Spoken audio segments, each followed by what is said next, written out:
A lot of this isn't going to make sense to you, and I'm sorry about that. I'm just going to start at the beginning, with the house.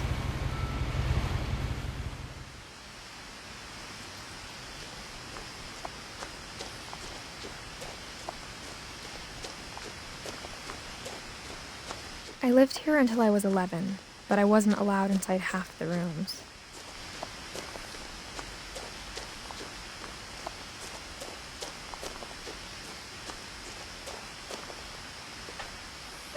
Inside the mailbox were bills from 7 years ago, marked urgent, open immediately.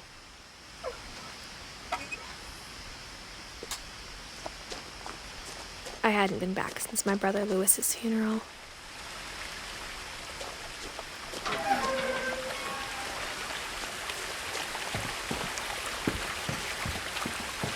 In her will, my mother left me a key, but didn't tell me what it unlocked. Maybe she thought I'd know, or she thought that the mystery would be enough to bring me back.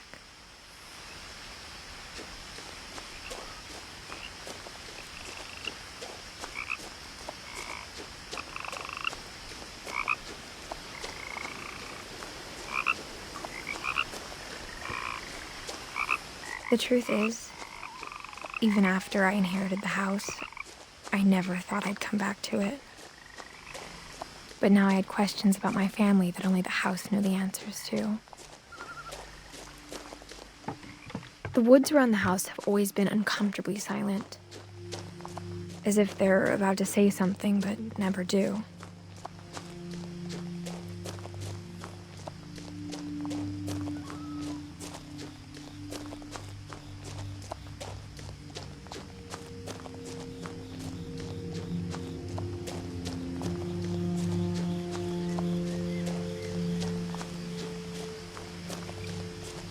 The house was exactly like I remembered it, the way I'd been dreaming about it.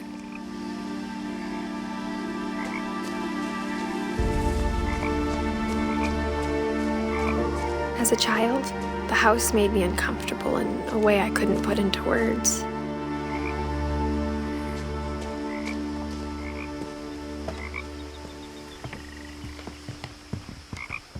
Now, as a 17-year-old, I knew exactly what those words were. I was afraid of the house.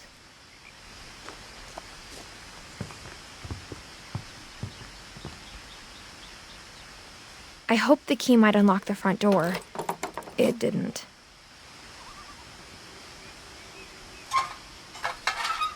Looking in, I felt like the house itself had been waiting for me.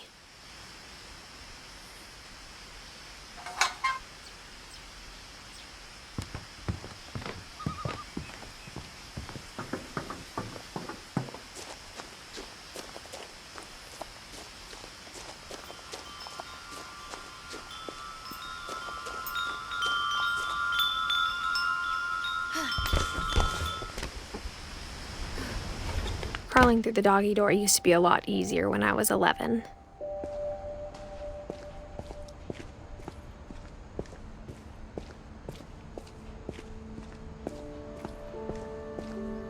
For the first time in years, I felt like I was home.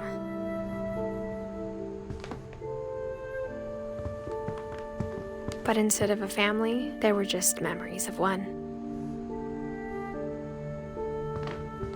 Like how after Lewis started working at the cannery, we all got sick of eating salmon, except our cat, Molly. Or how only one restaurant would deliver to our house, so we had Chinese a lot.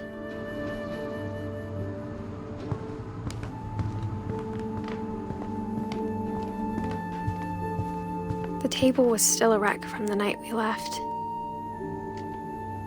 It was like a bomb had gone off, killing everyone but sparing the furniture.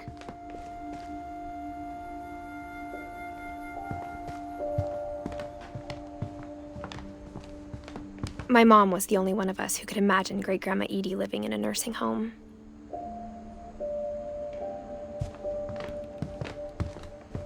Nothing in the house looked abnormal. There was just too much of it, like a smile with too many teeth. Even the fireplace had a story. Edie told me the bricks came from the original house, after it sank.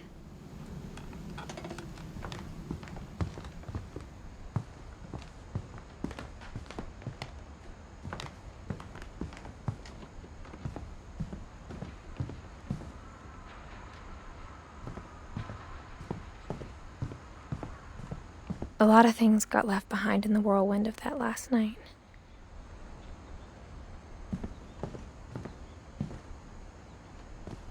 After Milton disappeared, Mom sealed up all the bedrooms. Then Edie retaliated and drilled peepholes.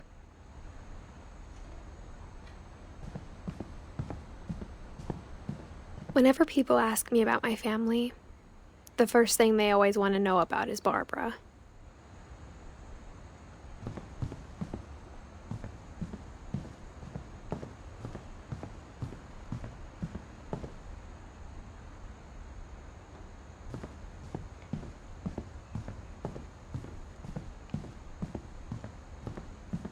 I spent a lot of time playing in Great Uncle Walter's room.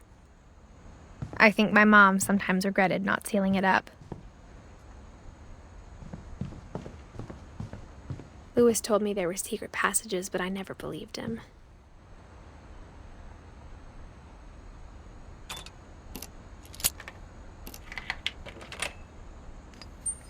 Turns out, my mom was really good at keeping secrets.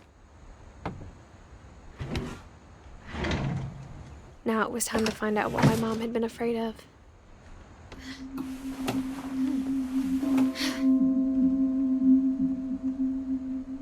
Reading this, maybe it sounds like I had a plan, but I had no idea what was behind that door.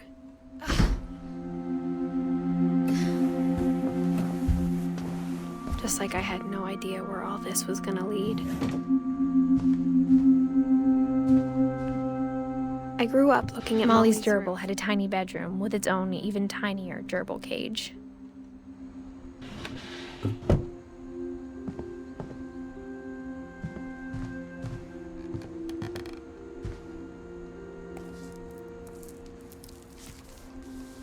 December 13th, 1947. Dear Diary, I'll be gone soon, but I wanted to tell somebody about what's gonna happen.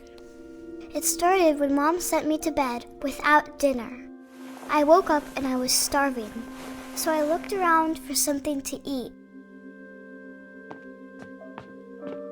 The gerbil food was dry, but I didn't mind it. Mom, can I come out now? Sweetheart, it's late. Go to sleep.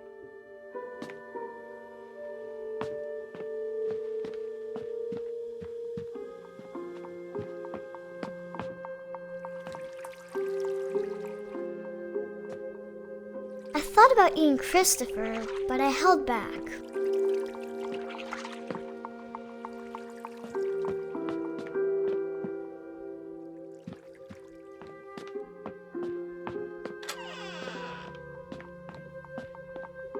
I kept eating and eating.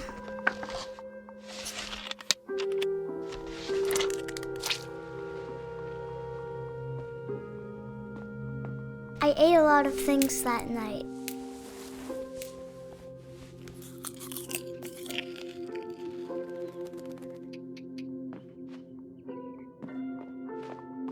Then I heard chirping outside my window. It was a barn swallow going back to her nest. I reached out for her.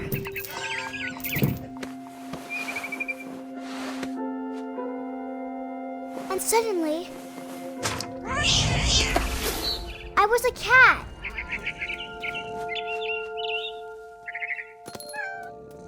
I tried to be quiet, but the bird was really scared.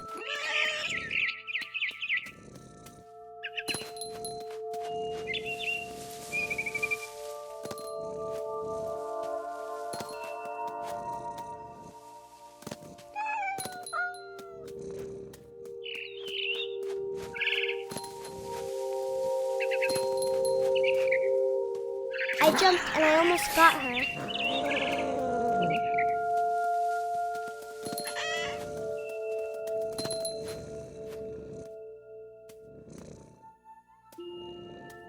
I could tell she was getting really tired. Now I was up in the big tree. I promised Dad I wouldn't climb it anymore.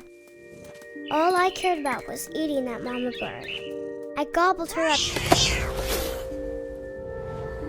And suddenly, I was an owl. First, all I heard was the wind.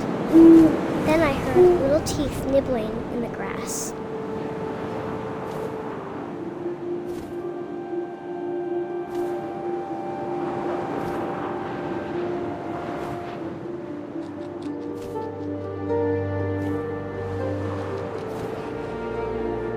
Rabbits.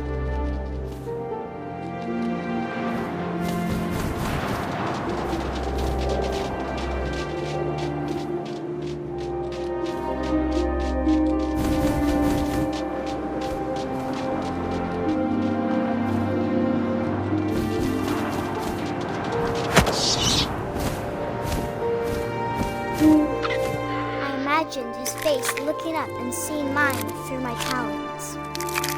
I swallowed him up, and I didn't chew one bit. Then I flew off to find something bigger.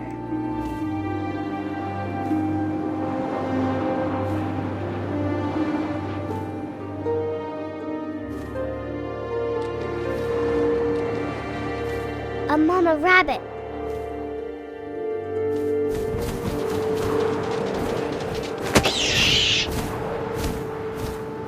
She was almost too big to carry. I started choking, but I couldn't stop eating. And suddenly, I was a shark.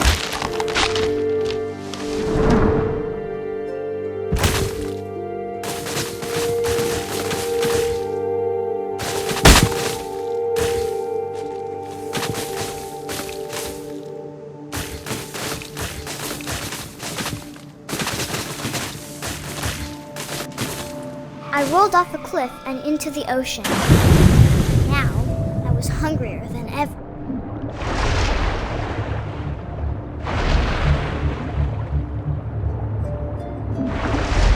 I wanted fat, juicy seals.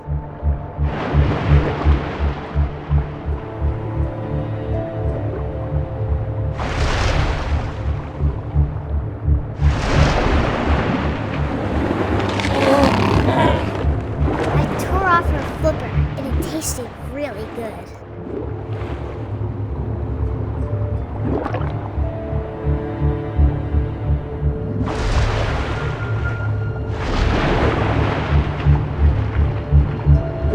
I grabbed on tight, but I was so hungry, I jumped out of the water.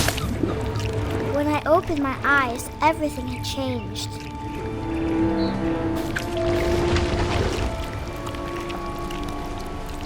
Now I was a monster, and I smelled people everywhere.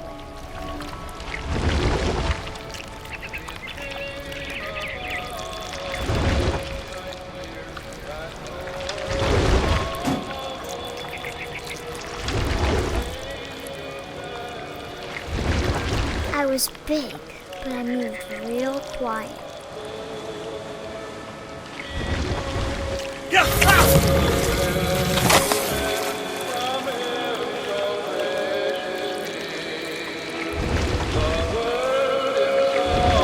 I wanted to stop, but also I didn't.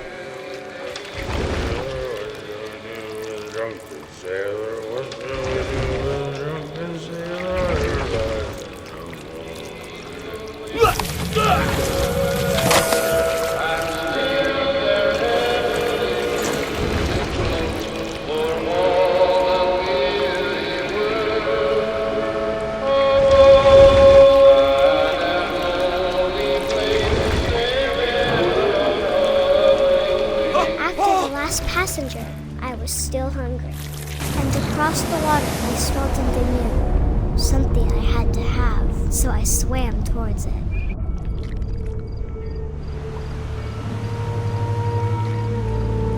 I slithered onto the sand, and the good smell went into an old pipe.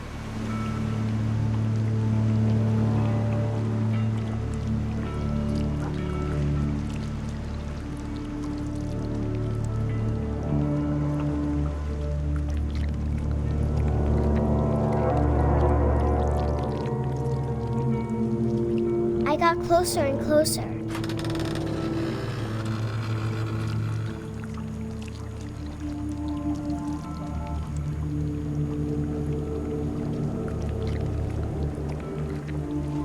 All of my stomach started growling.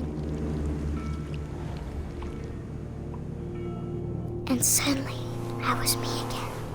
I held my breath for a long time, but I couldn't hear anything. I think it's waiting for me to fall asleep. But it's not going to wait much longer. It needs to feed, and we both know I will be delicious.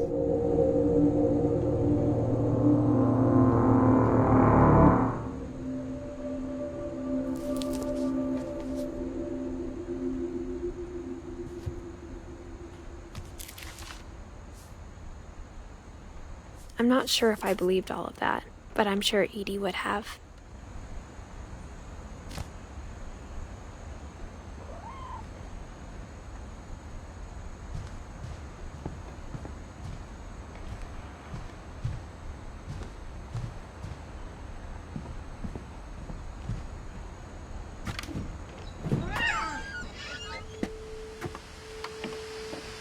This will be obvious later, but my mom never told me any of these stories. Edie would have, but Mom didn't like bringing up the past. Though, when we adopted a stray kitten, she was the one who named it Molly. I spent a lot of time in Great-Grandma Edie's room. When Edie told people Sven was killed by a dragon, she could also have said he was building a dragon-shaped slide that collapsed. She could have, but she didn't. Even in her 90s, sometimes Edie seemed a lot younger than my mother.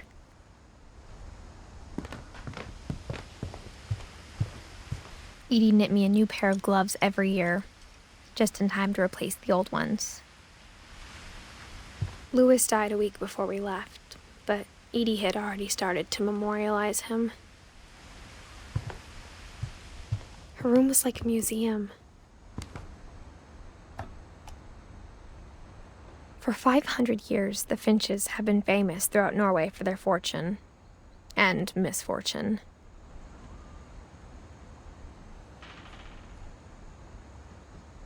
Odin Finch buries the latest victims of the family curse, his wife Ingeborg and their newborn son, Johan.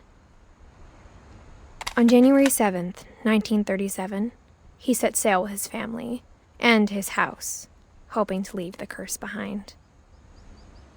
But 40-foot waves off the coast of Washington send the house and Odin to the bottom of the sea. Odin's daughter Edie, with husband Sven and baby Molly, step ashore on their new home, Orcas Island. Odin Finch is the first to be buried in the new family cemetery. His daughter Edie is already dreaming of a new Finch house.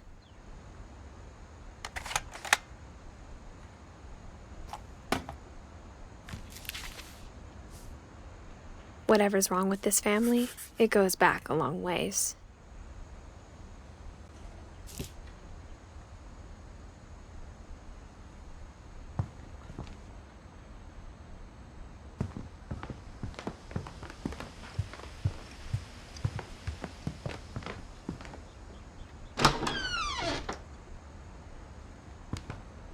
The only trace Grandpa Sam's first wife Kay left on the house was the pink bathroom.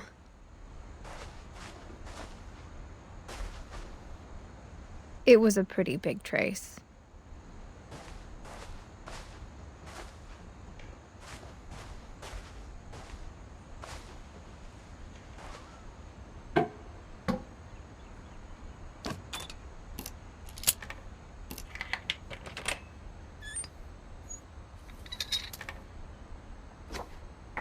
There's a secret in this bathroom.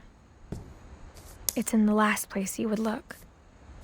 It isn't in the cupboard. It's hidden in this book.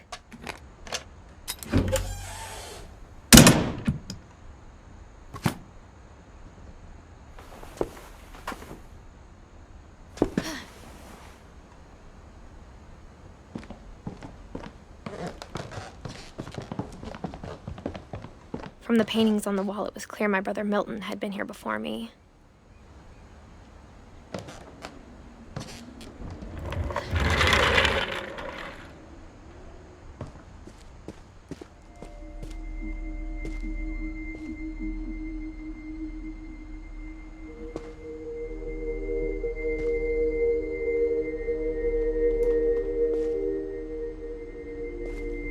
I knew Grandpa Sam had a twin, and that he never talked about him. I guess my grandpa didn't like history any more than my mom did.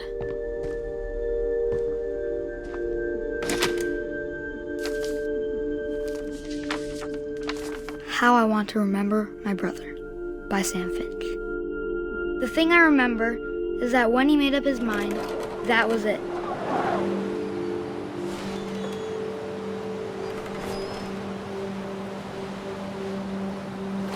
My brother said he'd die before he ate another mushroom, and he did. At Barbara's funeral, we swore we'd never be afraid again, and he wasn't. I think Calvin always wanted to fly. Sam! Calvin! Dinner's ready! Coming! But that day, he finally made up his mind to do it. I told him going around was impossible. Maybe if I hadn't said that. Calvin! I'm not gonna tell you again! Maybe if the wind hadn't picked up. Then maybe he'd still be here. But I doubt it. I think he'd already made up his mind.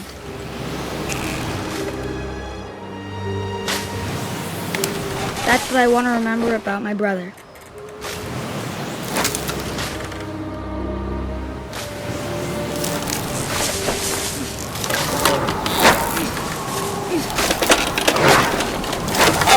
The day he made up his mind to fly, and he did.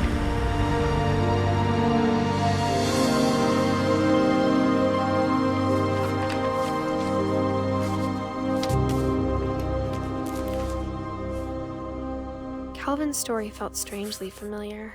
When I was younger, I remember trying to do the exact same thing.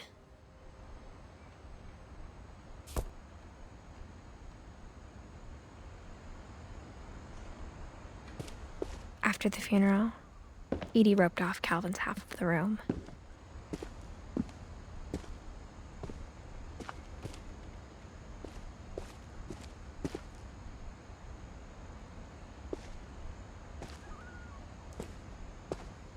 Mom said Grandpa Sam enlisted at 18 and never set foot in the room again.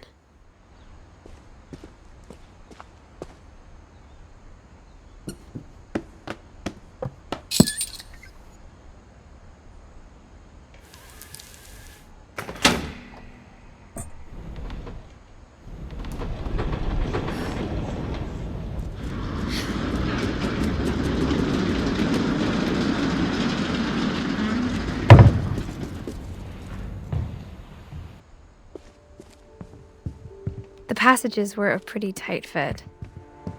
They'd obviously been built for smaller hands and bellies.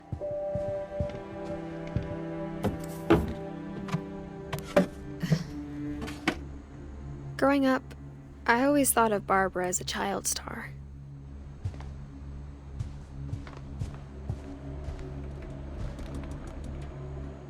I never thought about how hard it must have been for her afterwards.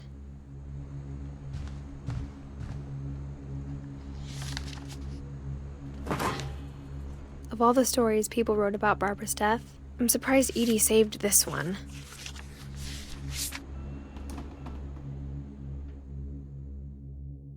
Old Jack here with another ghastly tale inspired by America's most unfortunate family. I'm calling it The Surprise Ending of Barbara Finch. As a child star, Barbara was famous for her scream. Now at 16, she was all washed up. A has-been. But in a lucky break, she'd been asked to perform her signature scream at a local convention for monster movie fans. It was just the boost her career needed. Unfortunately, her scream hadn't aged well. Getting better. I think you just need the right motivation. Her biggest fan and current boyfriend, Rick, was about to demonstrate when...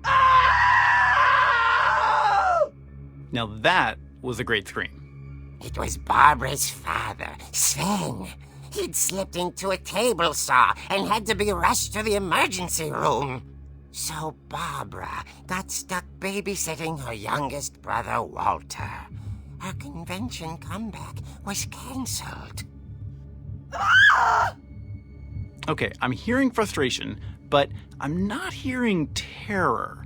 What if I tried... A gang of hoodlums in Halloween masks have been terrorizing Orcas Island tonight. Police are urging residents to... That came from the basement. You're right! Also, I loved your delivery on that. Why is your basement door locked?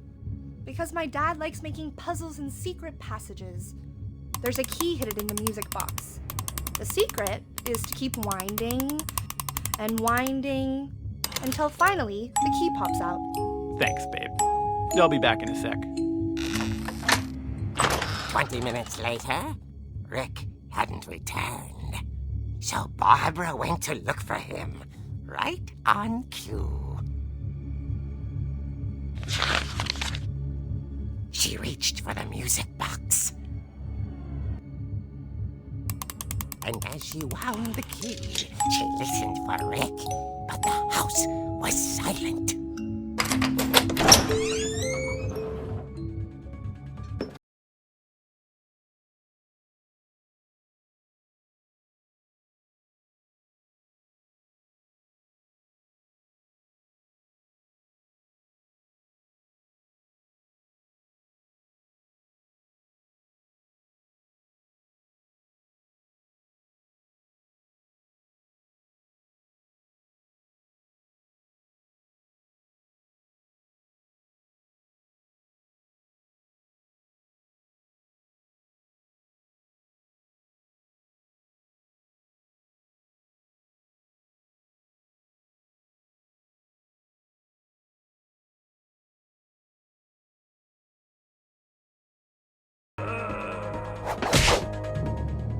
Oh! Rick? Barb, relax. I was just trying to scare you to help you find your scream. Well, I'm not scared, Rick. I'm furious. Then act furious. All I'm getting from you now is that you're hurt and confused and She threw him out, but she kept a little something to remember him by. Barb, have you seen my other crutch? And she was still holding it when she fell asleep watching the late picture show. Hours later... Barbara! Walter, what's going on up there? Ah! Okay, I'm coming up, but if this is a trick, you're dead, Walter.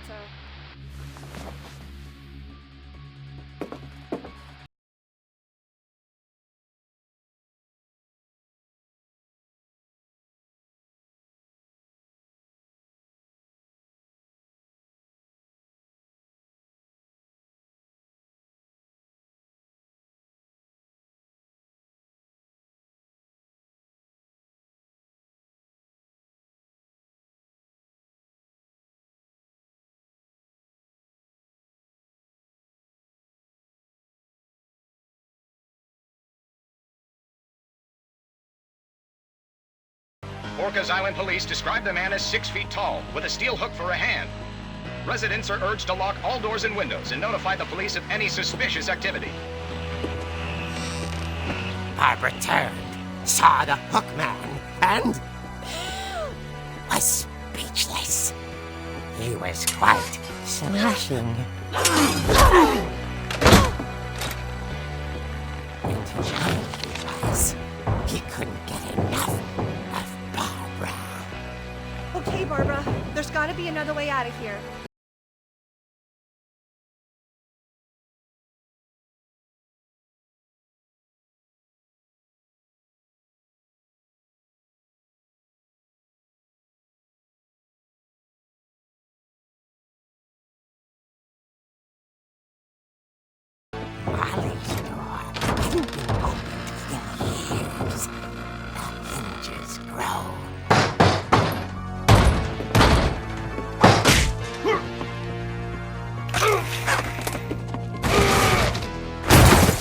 wasn't moving, but she sensed the story might not be over yet.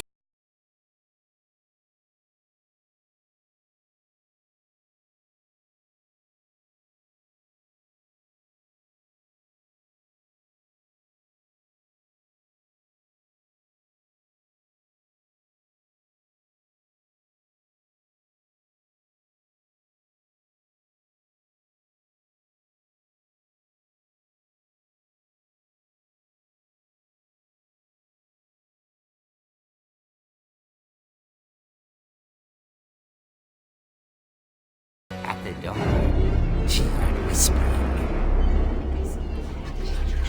It was coming from inside the house.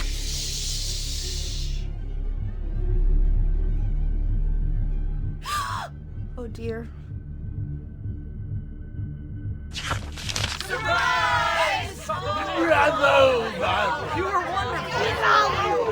monsters had come to surprise her. For Barbara, it was a dream come true. Then she saw what kind of monsters they were, and she realized what was about to happen. She was going to be famous. And with her final breath, Barbara Finch gave the performance of her life.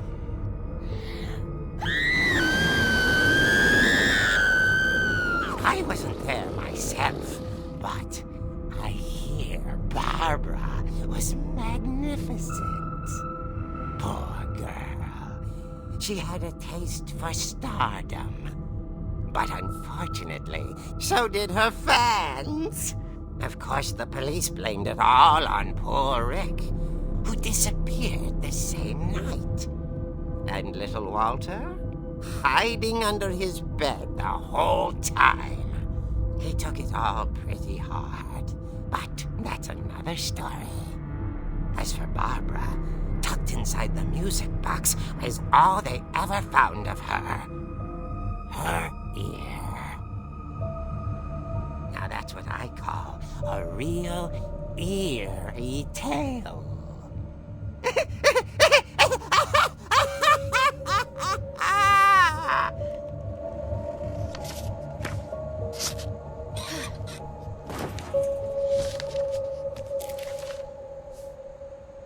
Edie told me all Barbara wanted was to be remembered, as absurd as that comic was.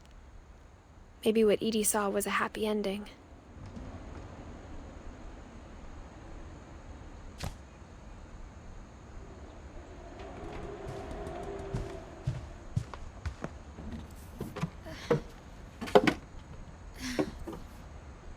I guess now I know why Mom didn't like me playing with the music box.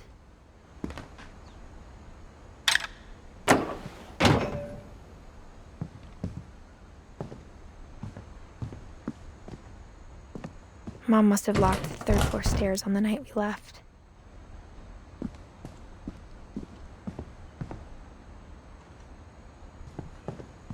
Edie's father, Odin, built the original house.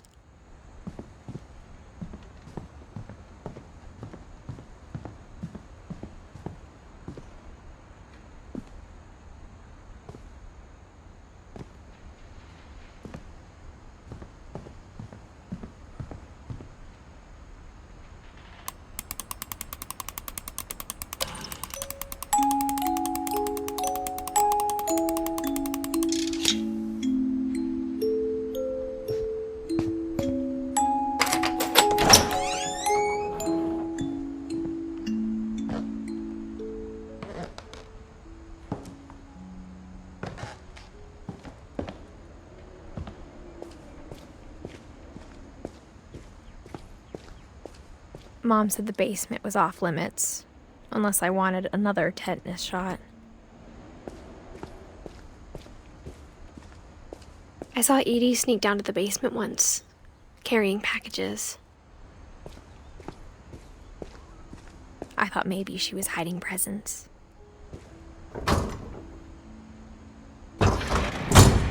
It turned out she was hiding a lot more than that.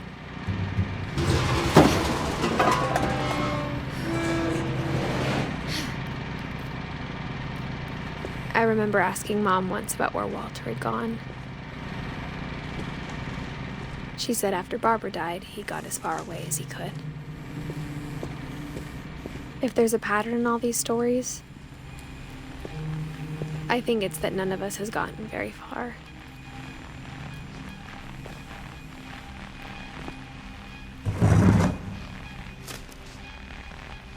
Goodbye, everyone. I can't believe I've been down here for 30 years. On that first day, after the shaking started, I didn't think I'd survive a week.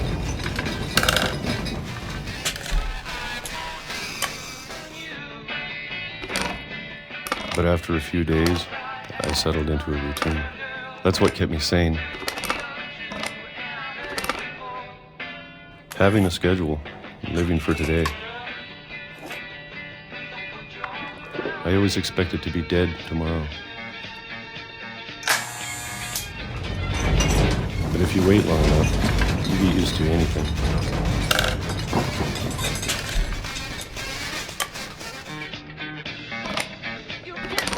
Even a monster on the other side of the door starts to feel normal. Almost friendly.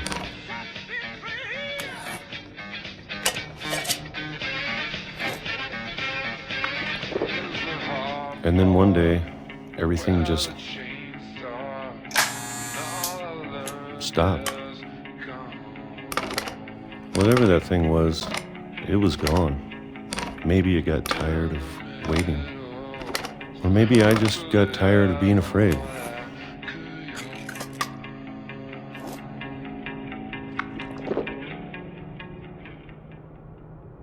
It's been a week now, the longest in 30 years. I'm done waiting. I have to leave while I still can.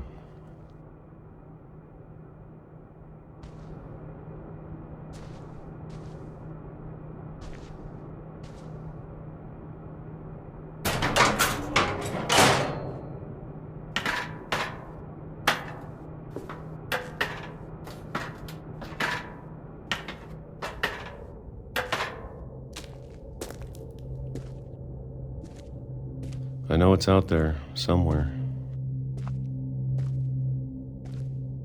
Whatever killed Barbara and Molly and Calvin. Maybe this is all a mistake. But I need to stop living the same day, even if it kills me.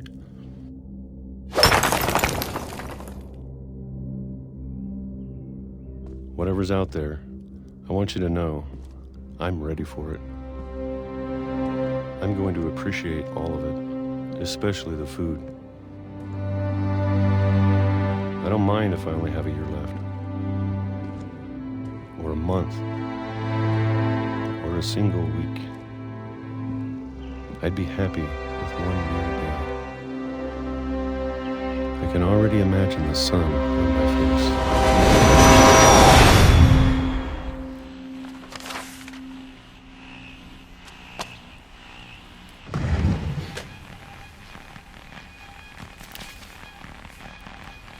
Walter died when I was 6.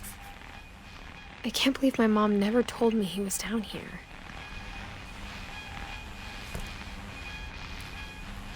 I'm sure my mom was trying to protect me.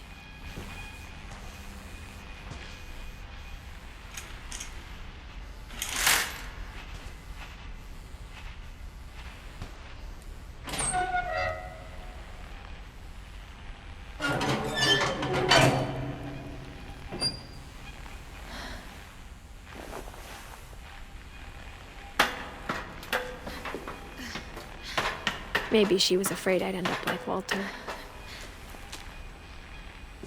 But if she never told me about an uncle under the house, I can only imagine what else she was hiding. I don't want to make the same mistakes she made. Trying to bury something that's still alive.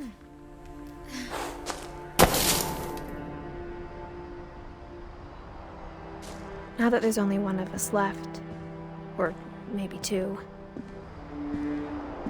I thought it was time I heard the stories for myself and found out what happened to everyone else. But now I'm worried the stories themselves might be the problem. Maybe we believed so much in a family curse, we made it real.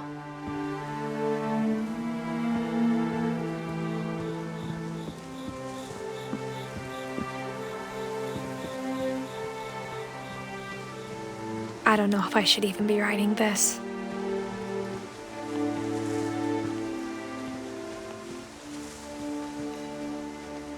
Maybe it'd be better if all this just died with me.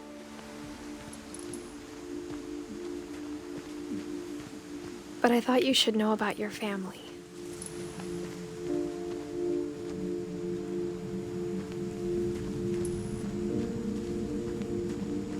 And the history you're a part of. Though to be honest, I feel as lost as you probably do right now.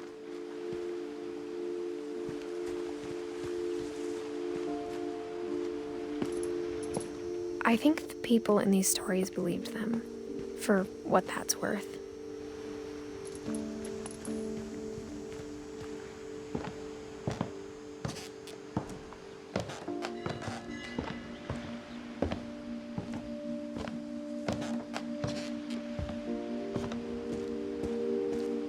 And when you look at the house, that history of imagination and stubbornness and madness, any of it seems possible.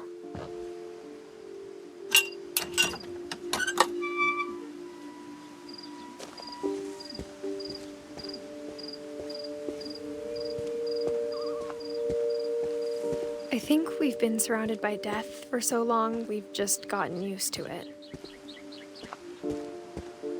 What kind of family finishes building a cemetery before starting the house?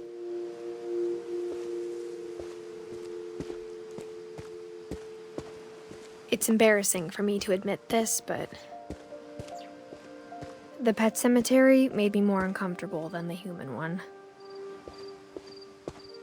3 of the gerbils are mine, and 2 had been my fault. Sven built the house, but it was Edie who designed the cemetery. I'm sure Odin's monument had been Edie's idea. My mom was always trying to move on, but for Edie, the past never went away. She could see it poking out of the water at low tide.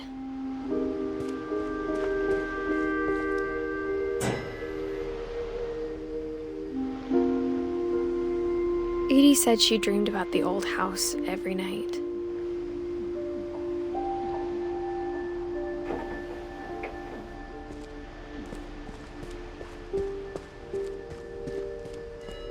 Edie's side was always easier for me to understand. But the older I get, the more I can see where my mom was coming from. Her dad had been pretty strict, but it wasn't enough to save her brothers. She was just trying to do better.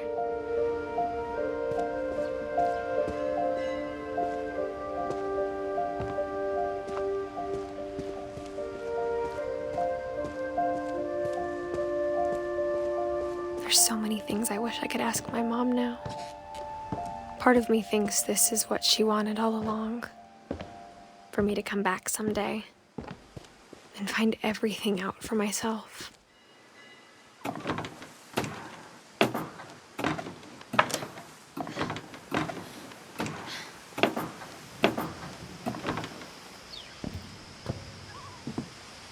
But looking back on it now, if she told me there was going to be so much climbing, I never would have come when I was 22 weeks pregnant.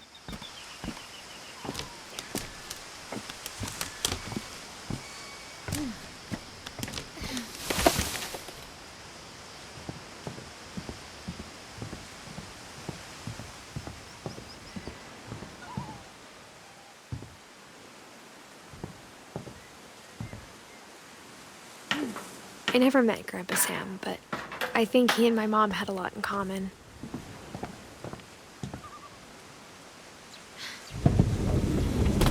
They were both pretty intense.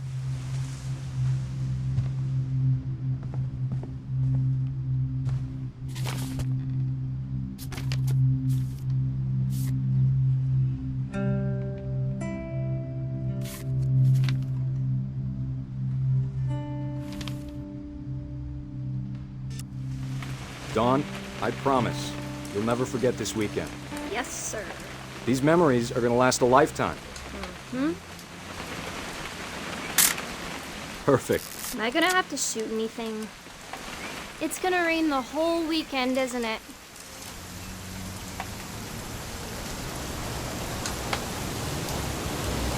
I will never forget this weekend, Dad. That's the spirit. Okay, got it. I'm gonna take some pictures, okay? Just be careful. That camera's older than you are.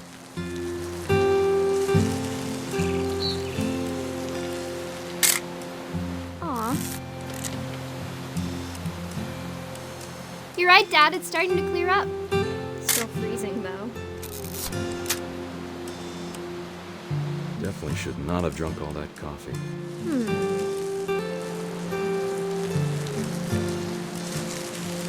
Hold still while I take a picture of you. I definitely won't be moving. Are you done yet? Does it sound like I'm done? Nothing quite like being outside. Hey! That's a keeper. Oop. A little more gas in the tank, I guess. I'm just saying, I'm not always gonna be here, Dawn. You'll need to remember this stuff, if you want to survive. I'll be fine, Dad. You know who else thought he was gonna be fine? Some guy who died. Dawn, I'm being serious. I know, Dad. You're always serious. Doesn't being out here make you want to chill out? Well, to tell you the truth, I haven't been out here in 20 years. Dawn, don't you think you could find something more interesting to photograph? You don't need to waste any more film on me, kiddo.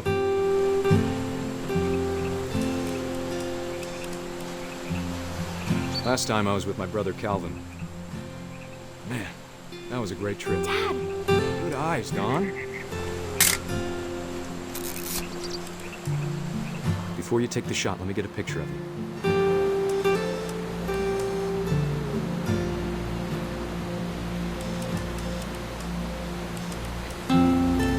Dad, I... Just breathe. Turn off your imagination. Focus on your target.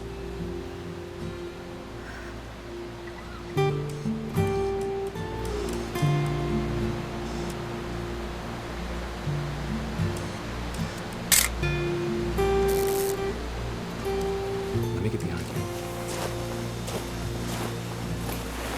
Do I have to do this? Dawn, you don't have to do anything. But if you want to survive, you'll need to be strong. Great shot, Dawn!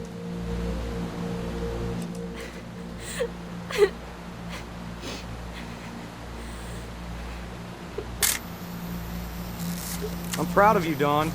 Always remember that, okay?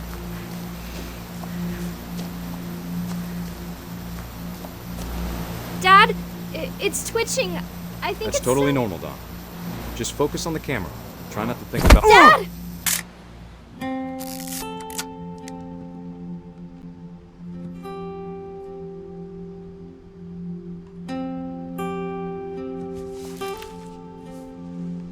Of all these stories, that's the one I wish most that my mom had told me.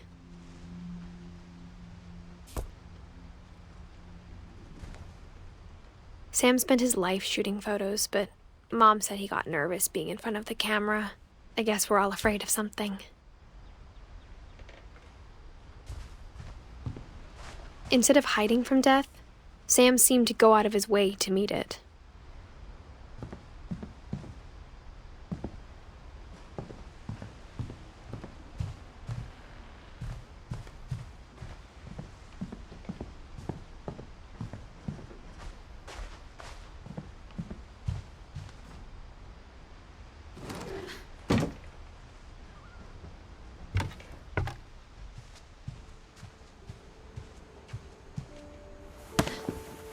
After Sam died, my mom and Edie got really close. They'd both lost a lot.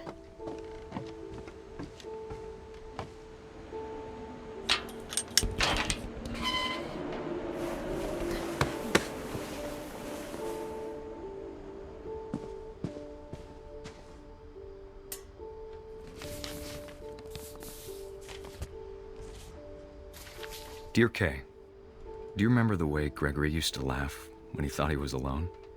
Like something funny was happening, but only he could see it.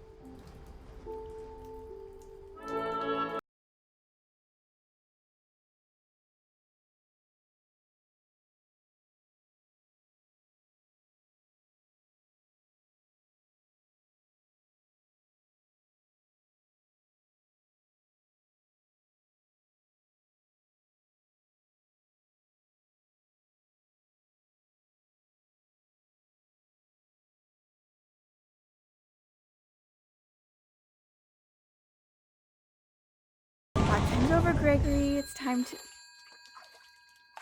Hold on, sweetie. Hello?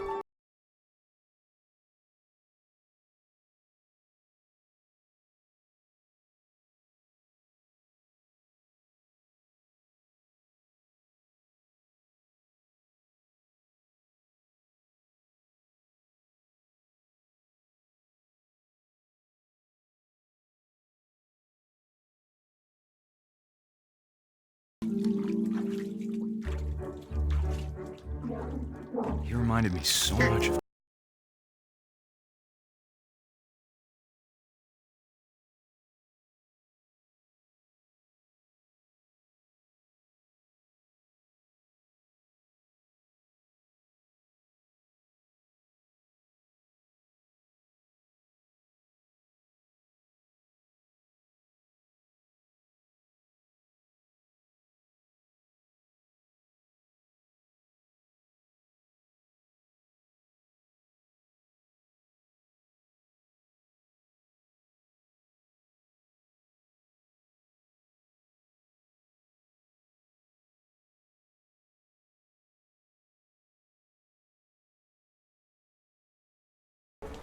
I know you did everything you could.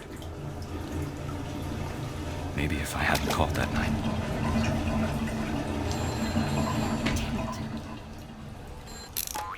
Hold on, I don't want Gregory to know this. I wish he could have told us.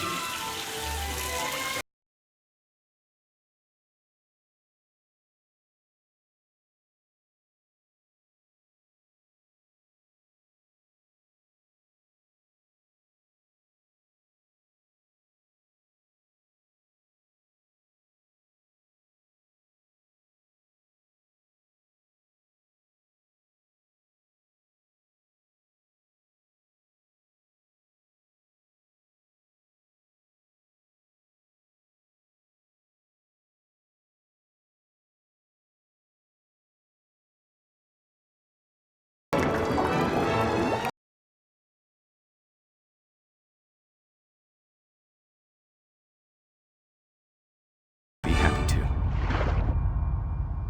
Good luck, Kay. Love, Sam.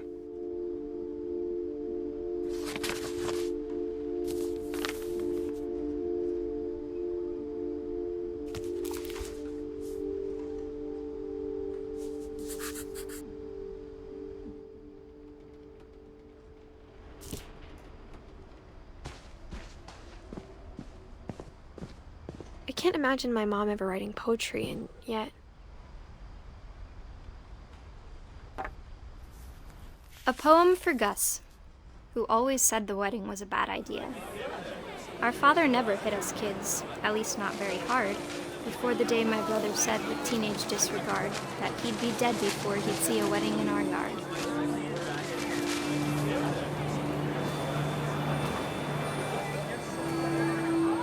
My father made him come, of course, but Gus stood far apart, just flew his kite and bottled up the storm inside his heart.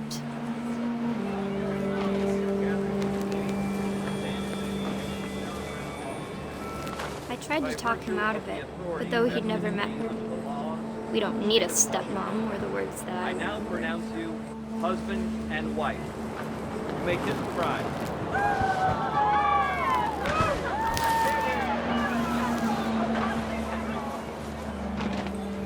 When the time for photos came, Dad ordered him to come here.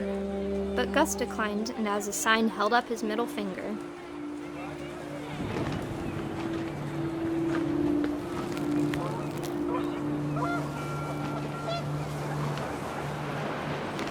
The wind picked up and panicked geese appeared and quickly went.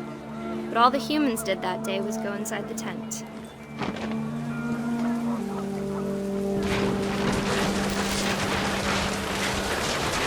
The rain came down in buckets then, but no one seemed afraid that nature might destroy the tent our dad had crudely made.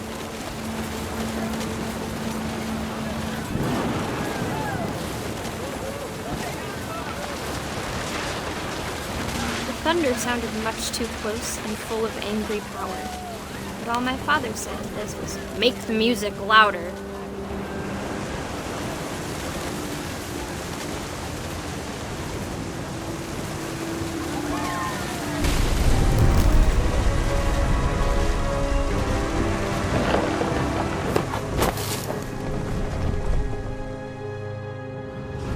I wish that I could truly say I thought about you on that day. Out there on the beach alone, just you, the wind, the sea, and foam. But I didn't, until we found you.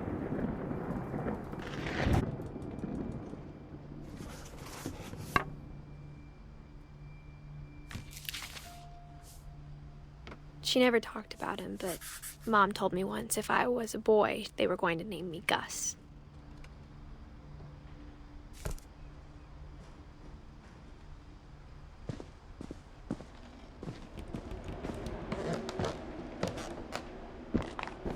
My mom moved up to the loft after her brothers died. At the time, it was as far away as she could get.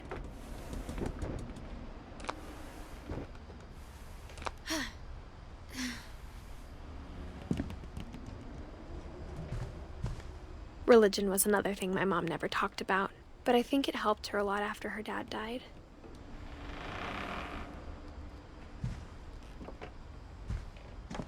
She spent a summer building houses in Calcutta, where she met my dad, Sanjay.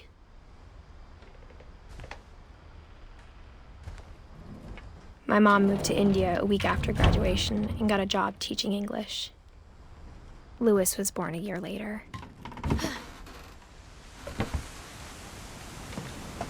When my dad died, I don't think Mom knew where else to go. I'm sure Edie was happy to have her back. The house had to get a little bigger, but Edie was used to that.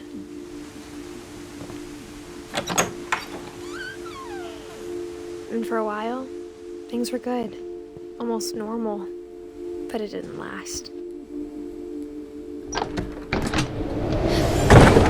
The beginning of the end was Milton's 10th birthday, when Edie gave him a castle.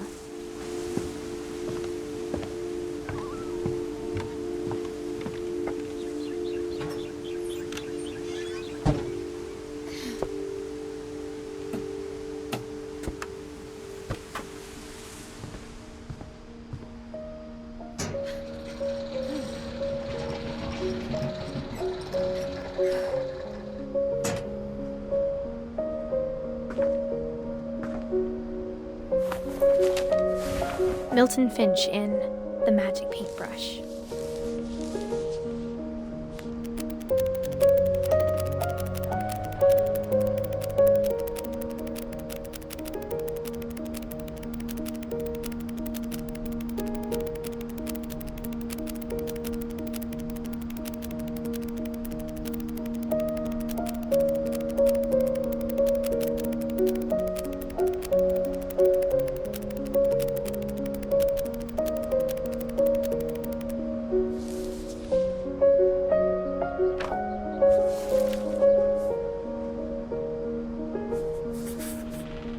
I was 4 when Milton disappeared.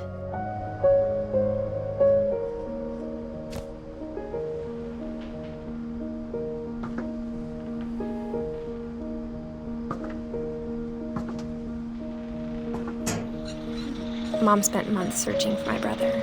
Then she sealed the doors.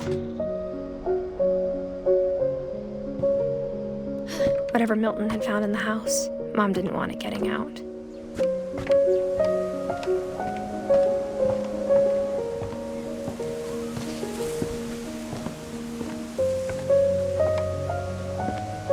Mom definitely blamed Edie, but I think Louis blamed himself. After he graduated, he just spent more and more time in his room, until Mom got him a job at the cannery.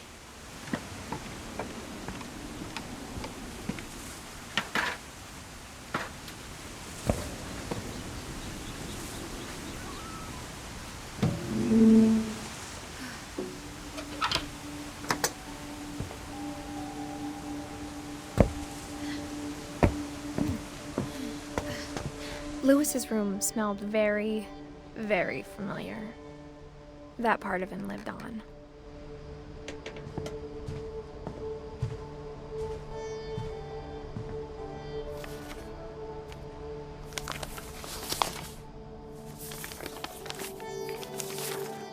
Dear Mrs. Finch, as Louis's psychiatrist, I can understand your desire for an explanation. As I see it, the trouble began in January, shortly after we convinced your son to seek treatment for substance abuse. Newly sober, I believe Louis first noticed the monotony of his daily life.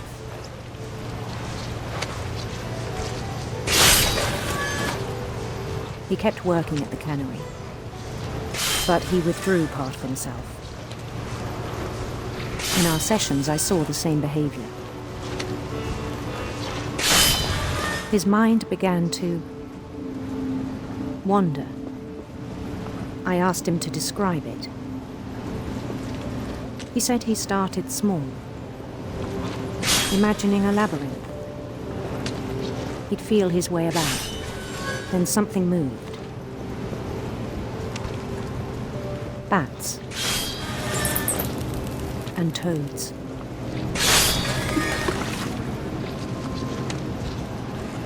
And things that have not names. He knew it was all in his head.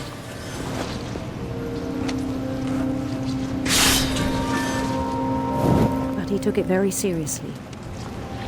I had hoped he'd find himself.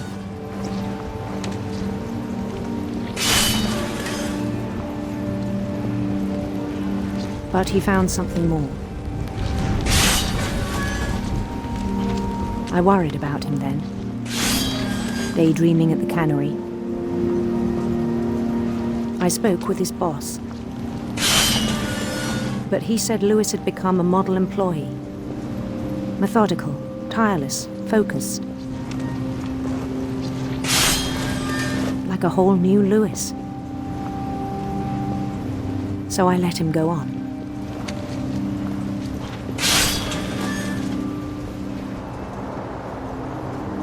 I even encouraged him. It seemed very promising at first. He told me he'd made a new friend.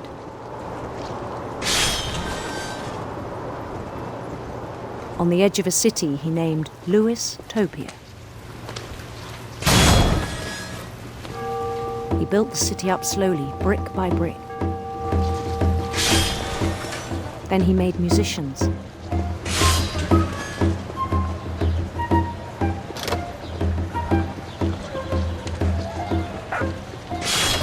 Songs for them to play. He talked about starting a band. And he was always humming something. Every day his imagination grew stronger.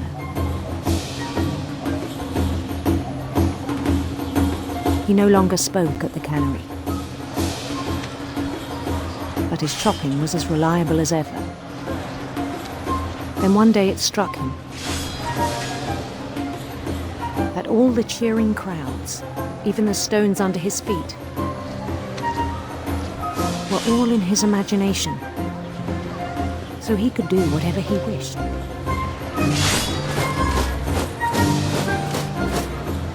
He held an election for mayor. And he won. They begged him to stay, but his mind was already wandering. It became a game for him.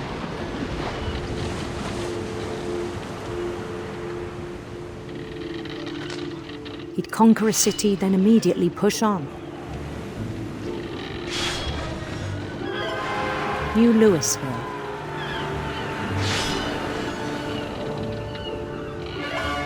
St. Louis. He started drifting away from our reality.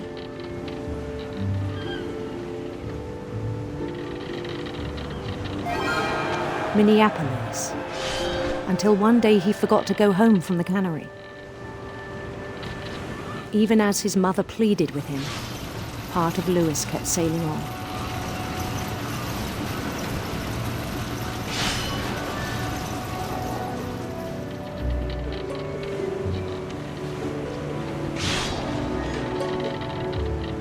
In Louisburg, he heard rumors of a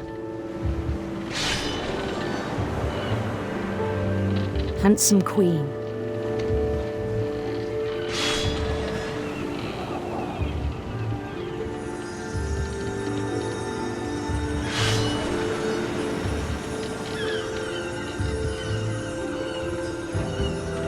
The queen was on her own quest for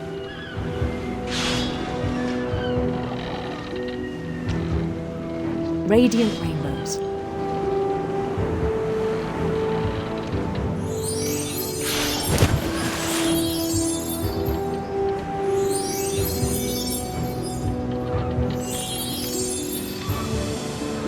He followed the sound of her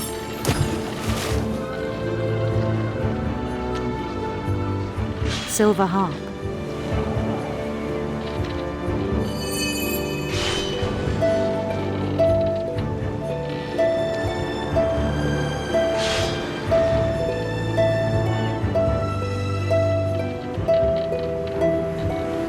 His chase led him to a golden palace east of the sun and west of the moon. Even then, his logic remained sound. He knew the world was all in his imagination.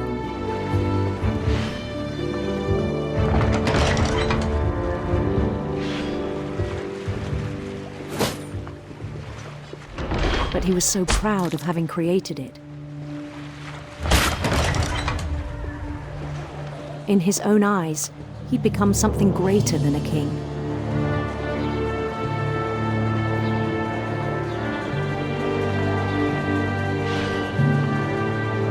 For someone who'd never known success in the real world, I think it was overwhelming.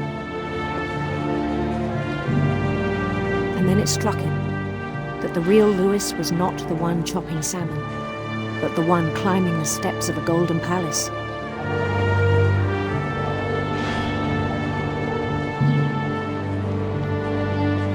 My imagination is as real as my body, he told me. It was hard to argue with him.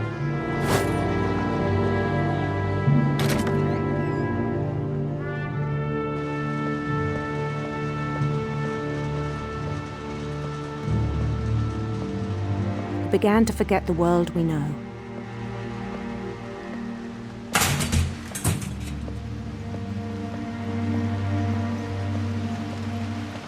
I think it pained him to remember Louis, the cannery worker.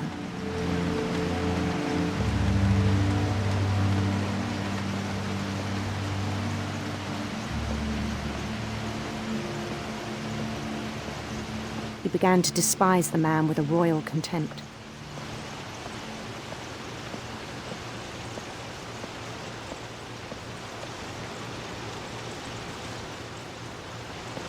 I still thought I could save him.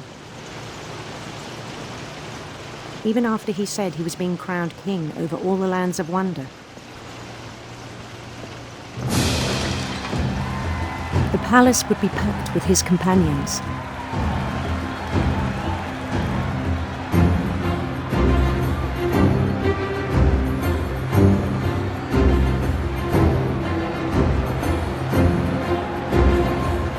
Including the wise Calico who'd insisted on inviting him.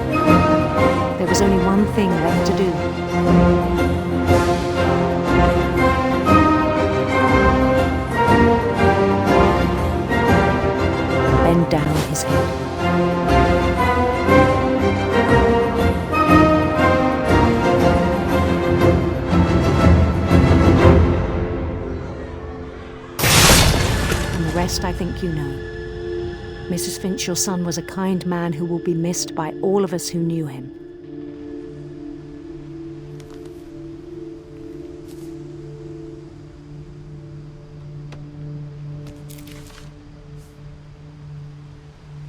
My brother was really cool. I wish you could have met him.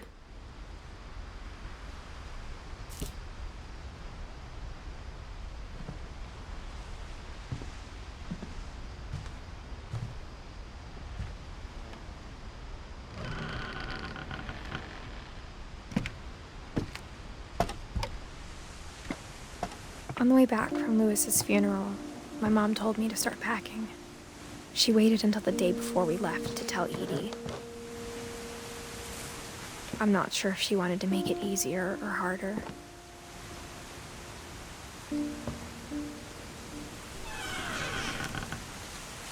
I wish we'd stayed. But I understand why we left.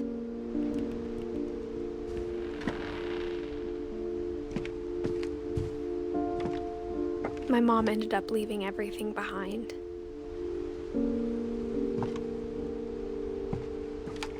What happened that night had been coming for a long time. Maybe it should have come sooner.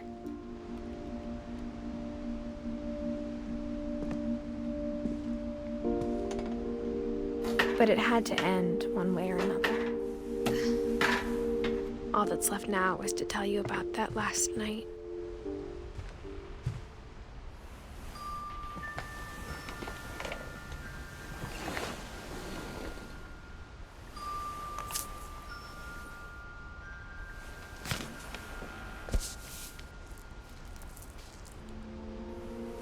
That whole last day, Edie just watched us pack and didn't say a word. Until supper, when she raised her glass and said, "To our final night together, and all our final nights apart." Grandma, you know what I said about alcohol. Some of your medications are very Edith, specific. I left a present for you in the hallway. Why don't you go open it? The grown-ups have to argue now. I'm sorry, you're right. We're all leaving tomorrow. Let's just enjoy our last... I'm not leaving. Edith, you're excused.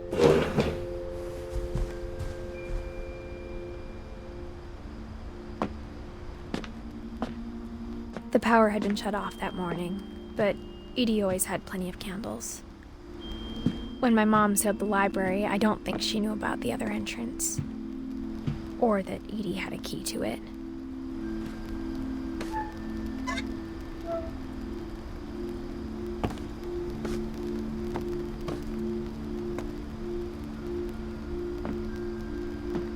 That thing you're afraid of isn't going to end when you leave the house. Edith has a right to know these stories. My children are dead because of your stories. I think it's best if Edith and I leave tonight. We'll have the nursing home send a van for you in the morning, okay?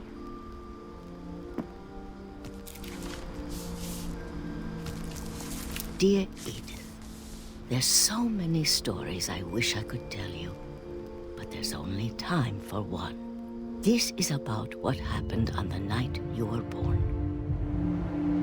That night, the tide went way, way out. It was the first and last time I ever saw the old house aground. There'd been an earthquake out in the middle of the ocean. They called it the lowest tide in 1,000 years. God, it smelled awful. You know, I've seen that house every day of my life. But I never thought I'd go back to it. When the fog rolled in, I lost my way.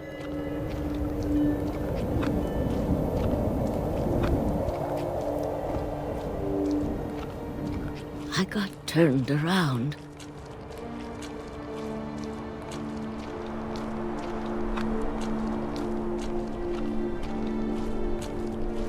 For a while, I wandered,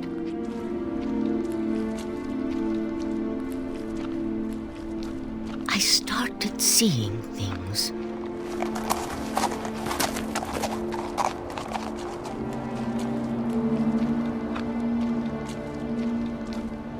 Things I'd forgotten had ever existed.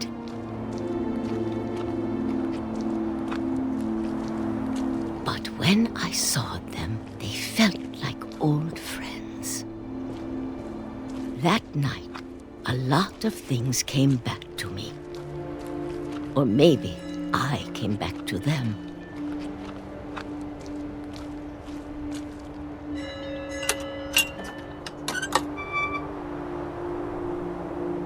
Things I can't explain, but that I need you to try and... Edith, what are you doing in here? It's mine. Edith! Mom, you're gonna rip it! Let go! I kicked and screamed, but Mom dragged me to the car.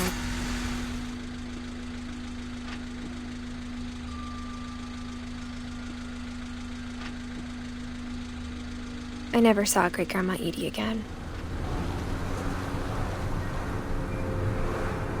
The next morning, the band came to pick her up, but she was already gone. After that, we moved around a lot.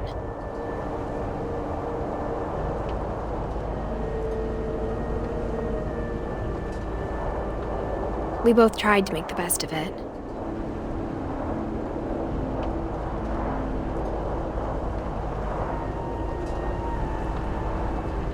A few years went by.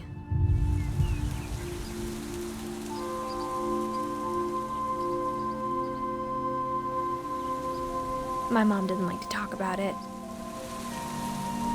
but she started getting sick a lot. The rest happened pretty quickly. She got better for a while, and then she didn't. And then I was alone.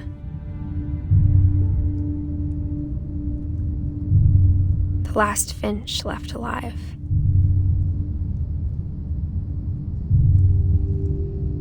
Until I found out about you. I'm still not sure what to tell you about all this. If we lived forever, maybe we'd have time to understand things. But as it is, I think the best we can do is try to open our eyes. And appreciate how strange and brief all of this is.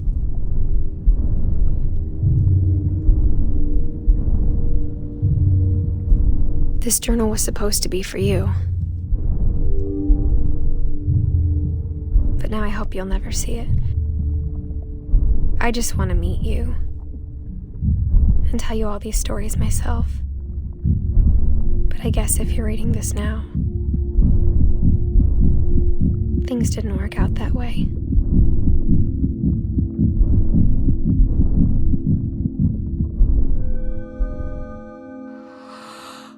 This is where your story begins. I'm sorry I won't be there to see it. It's a lot to ask, but I don't want you to be sad that I'm gone.